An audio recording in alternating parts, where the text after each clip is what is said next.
ഇന്ന് തന്നെ ഡൗൺലോഡ് ചെയ്യൂ. കാണൂ നിങ്ങളുടെ ഫേവറേറ്റ് ഷോസ്. ഒറ്റയ്ക്കുള്ള കുത്തിയിരിപ്പല്ലേ മോളെ, മടുക്കും. ഞാൻ വരാം അച്ഛാ, ഇടയ്ക്കിടയ്ക്ക് വരാം. എന്നാ ഞാനിപ്പോ പോട്ടെ. നീ കൂടുതൽ സമയം ഇരുന്ന് സത്യമ്മയ്ക്ക് മുഷില് തോന്നണ്ട. ഹോസ്പിറ്റലിൽ നിന്ന് വന്നതിന് ശേഷം കണ്ടില്ലല്ലോ. എനിക്കൊന്ന് കാണണമെന്നുണ്ട്. സാറ് അകത്ത് കിടക്കയാ, മോളകത്തേക്ക് കയറ്.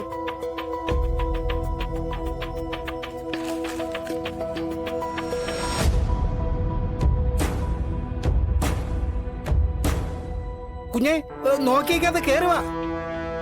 മോള് കാണാൻ വന്നോന്ന് അറിയുമ്പോ സാറിന് വലിയ സന്തോഷമായിരിക്കും. ഇങ്ങോട്ട് കേറി വന്നേ, വേണമെങ്കിൽ ഞാൻ കൂടെ വരാം. നടക്കൂ കുഞ്ഞെ.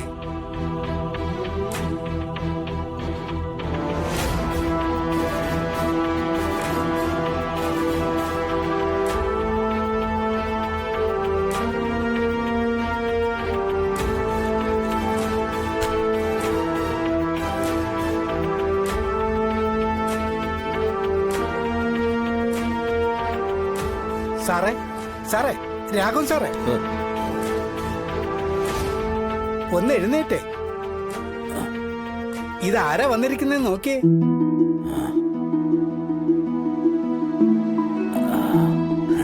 മോളെ,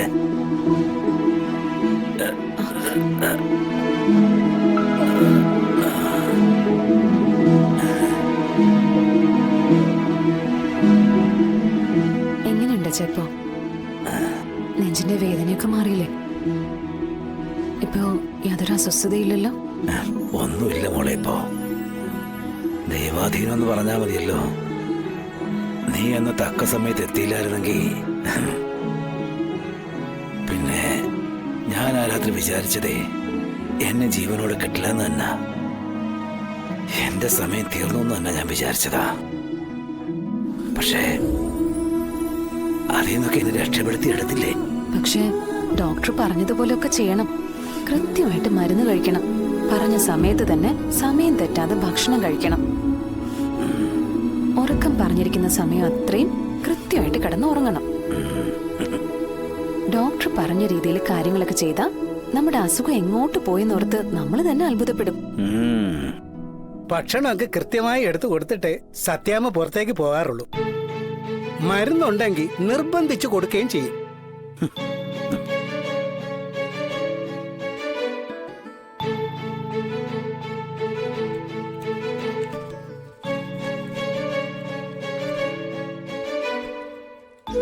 ഇത് അച്ഛന്റെ കയ്യിലിരിക്കട്ടെ. എന്തെങ്കിലും ആവശ്യം വന്ന് എടുക്കാലോ. സത്യം അറിയൊന്നും വേണ്ട. പിള്ളച്ചേട്ടൻ ഇതൊന്നും പറയേയില്ല അല്ലെ?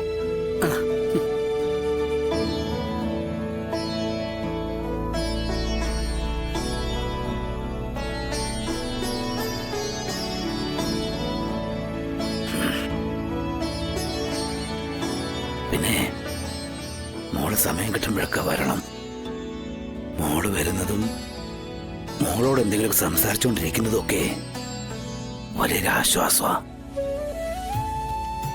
ഒറ്റയ്ക്കുള്ള കുത്തിയിരിപ്പല്ലേ മോളെ, മടുക്കും. ഞാൻ വരാം അച്ഛാ, ഇടയ്ക്കിടയ്ക്ക് വരാം. എന്നാ ഞാനിപ്പോ പോട്ടെ. നീ കൂടുതൽ സമയം ഇരുന്ന് സത്യമ്മയ്ക്ക് മുഷില് തോന്നണ്ട.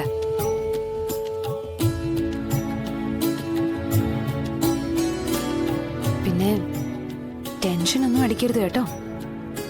എന്തുണ്ടെങ്കിലും എവിടേക്ക് പോകണമെന്നുണ്ടെങ്കിലും എന്നെ വിളിച്ചാൽ മതി.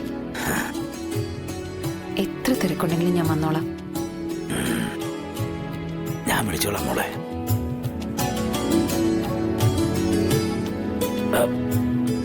അച്ഛാ, അച്ഛൻ കിടന്നു, ഞാൻ പൊയ്ക്കോളാം. അല്ല മോളെ,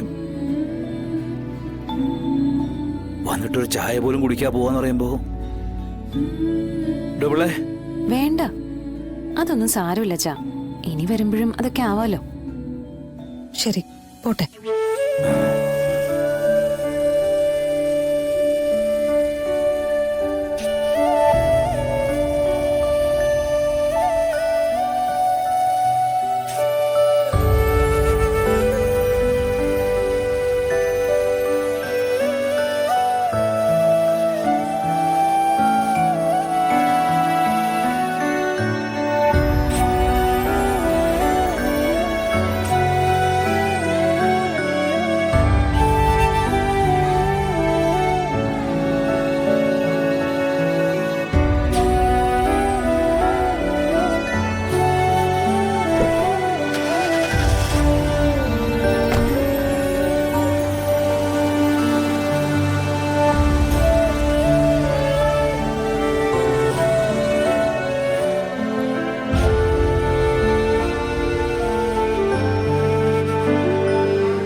കേറി വാ മോനെ.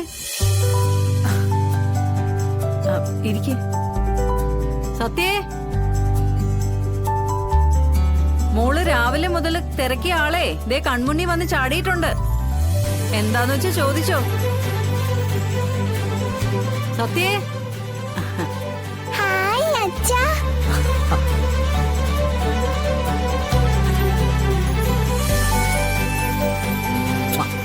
ഞാൻ പറഞ്ഞത് വാങ്ങിച്ചോ? അത് പിന്നെ അച്ഛൻ മറക്കൂ. ഹായ്, താങ്ക് യു അച്ഛാ. ഓ, അപ്പ പറഞ്ഞാല് വാങ്ങിച്ചോണ്ട് വരുമല്ലേ? എന്റെ കുട്ടിയുടെ കാര്യം കേട്ടില്ലേ അച്ഛന് മറ്റെന്ത് കാര്യവും? ഇത് തരാൻ വേണ്ടിട്ടല്ലേ ഞാൻ ഇങ്ങോട്ട് ഓടി വന്നേ. മോനെ, ശാലിനി വരാൻ വൈകും. രണ്ടുപേർക്കും ചോറ് എടുക്കട്ടെ. വിശപ്പായിട്ടില്ല ചേട്ടനെ. എന്തായാലും ഇവൾക്ക് എടുത്തേക്ക്. ഞാൻ കഴിക്കാനൊക്കെ തന്ന സമയം പോവും. രാത്രി ഓട്ടമുള്ളതാ. എനിക്ക് ഒട്ടും വിശപ്പില്ല ശാരദാമ്മേ. അപ്പൊ രണ്ടുപേർക്കും വേണ്ട. ഇപ്പൊ വേണ്ട. ശരി ഇതാ മോനെ. ശ്യാമ മോളെയും വിളിച്ച് രോഹിത്തിന്റെ അടുത്തേക്ക് പോയിട്ടുണ്ട്. എന്തൊക്കെയാ അവിടെ ഉണ്ടാകുമെന്ന് ദൈവത്തിനറിയാം. നല്ല ബുദ്ധി തോന്നി അവളോടും കുഞ്ഞിനോടും ഒക്കെ സ്നേഹത്തോടെ പെരുമാറിയാൽ മതിയായിരുന്നു. ദൈവം പോലും പൊറുക്കാൻ പറ്റാത്ത കാര്യങ്ങളാ അവന്റെ കൂട്ടരും കൂടി അവിടെ ചെയ്തു വെക്കുന്നേ. നീ അതിൽ നിന്ന് രക്ഷപ്പെടണമെന്നുണ്ടെങ്കിൽ അവൻ സ്വയം ചിന്തിച്ചെന്തെങ്കിലും തീരുമാനത്തിലെത്തണം.